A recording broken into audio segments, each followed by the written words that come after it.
Well, Twitter CEO Elon Musk recently sat down with BBC journalist James Clayton, and it was clear that Mr. Clayton did not do his homework before this interview. He tried to claim that he's seen an increase in hate speech ever since Musk purchased Twitter. Here's what happened next. Not even one tweet, and yet you claimed that the hateful content was high. Well, that's false. no. What I You claimed, just lied.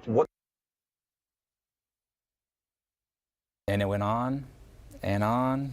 And Did you get the popcorn? It was pretty entertaining. yes. You're going to go toe-to-toe with Elon. You better have your facts lined up here. All right, let's take it over to camera one and welcome in Dave Rubin, now host of the Rubin Report. Dave, great to see you as always. Good to be with you guys. I will try to give you facts today instead of made-up imaginary feelings. Yes, and of course, I know you always do your homework before you do interviews. But I do think... In a pen, of course. You've got a phone and a pen, and this is such an egregious but perfect example of what state-run media is. They sit down with an interview. They probably never thought it through. This guy throws out a question, and Elon asks a very basic question. Give me one specific example, and this guy got busted. Well, the funniest part of this thing is that had the guy come up with one example of hate that he got, it still wouldn't have proven anything, but he couldn't have even done that. I mean, he literally, pardon me, he literally could have said, oh, someone said that I'm a really bad dude on Twitter. And Elon would have said, oh, that's a shame. But he didn't even bother making anything up. Elon did absolutely the right thing, which is that you must put it back in these people's faces. This is not a journalist, this guy. I don't even need to mention his name because he will have a very short career, and deservedly so, because he went in as an activist.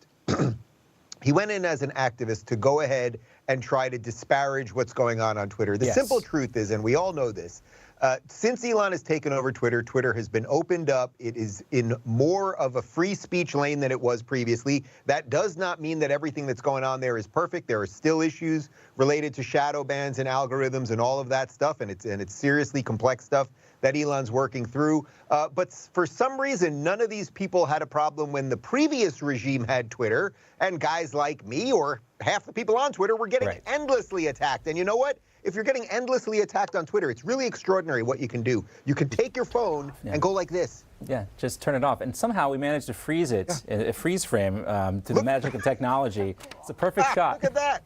I don't know. We'll get your shot. At least we have your audio. We can continue here. Is my Dave. audio still working? Your oh, audio's okay, good. And now we're back. Now we're back in real time. Well, take me to now. Glitch in the Matrix, my friend. All right. Let's talk about Tennessee.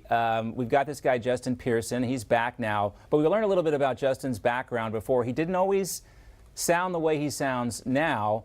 It's been quite a comparison, quite a change for Justin Pearson. And look, I don't sound exactly like I sounded when I was in college either, but there's obviously people cheering him on here. And do you think this was a mistake for Republicans to vote these guys out? No, I don't think it was a mistake. I mean, the simple truth is if you are voted in to Congress, state Senate, whatever it might be, you have to abide by the laws of the body that you're voted in on. And they simply did not do that. He's claiming, I guess, that they didn't know that they couldn't bring a bullhorn in and bring these people in and everything else. But that's a moot point. You're not allowed to break the rules just because you don't know what the rules are in the first place. The fake accent thing is absolutely hilarious. I mean, you can see videos of this kid, 5 years ago, where he basically sounds like, what's his name, Carlton from The Fresh Prince. And suddenly he's up there sounding like MLK, and it's completely ridiculous.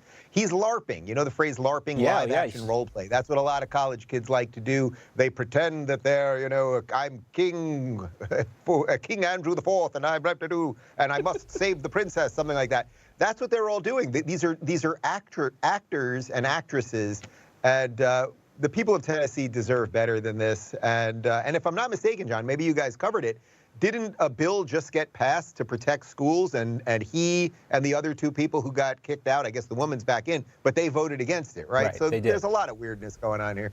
Yeah, it is weird, but we're learning a lot about the way the government works in Tennessee, and we'll see what the actual ramifications of all this are. All right, Dave, everyone talks about the prophecy of The Simpsons, but we talk more about the prophecies foretold in the greatest television show of all time, Seinfeld. And I've been struck recently by how much from our younger days is repeating itself now in real life. So let's start with something I'm calling the life imitating Seinfeld index. And we got to start with something that's going on right now. That's men wearing bras. And this, of course, is happening. Nike's facing backlash from women because they did this deal with Dylan Mulvaney. Apparently, women are burning their bras, their Nike sports bras, on TikTok.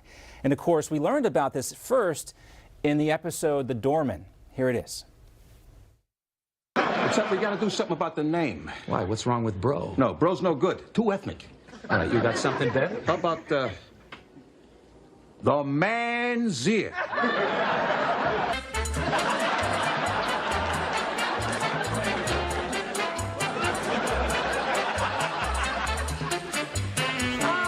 Mrs. Costanza when she sees it.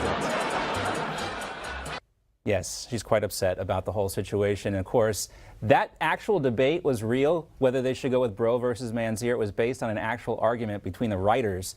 That was, of course, in season 6, episode 18. And the bro was in the script. But Larry David, did you know this, thought man's ear was funnier? What do you think? Man's ear is definitely funnier. And man, Jerry Stiller, what a legendary comic actor. Like, just perfect. You know, one of the things, this is a little sidebar on Jerry Stiller. People don't know this. He actually had a little trouble memorizing some of the lines. So some of the stilted way that he would talk, the man's ear, was because he was always trying to come up with the words that he was forgetting sort of in real time. And that kind of became a gimmick on the show in and of itself.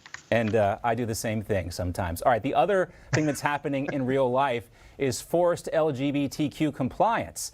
Now, we have former NCAA swimmer Riley Gaines, now a women's rights advocate. She was assaulted by trans activists in San Francisco. And of course, this happened during the Sponge episode of Seinfeld. Yes. And I think we have a clip of that. You don't want to wear an AIDS ribbon? No. But you have to wear an AIDS ribbon. I have to? Yes. Yeah, see, that's why I don't want to. Who do you think you are? Put the ribbon on. Hey, Cedric, Bob, this guy won't wear a ribbon. Who? Who doesn't want to wear the ribbon? And we also could talk about the NHL. And the ribbon bullies story is actually true. It was motivated by the Emmy Awards that year. The Seinfeld crew disliked the fact that they were expected to wear the ribbons at the awards. Sounds familiar?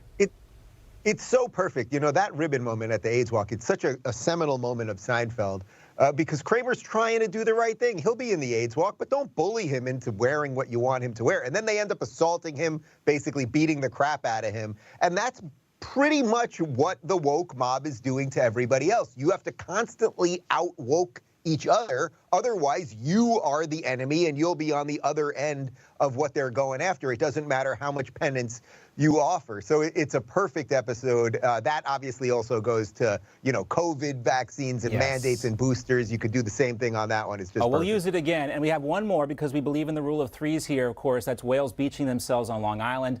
Humpback whales washing ashore, later dying on the beach. Just one discovered. They think this is because of windmills, but it was a different, slightly different scenario in the marine biologist episode.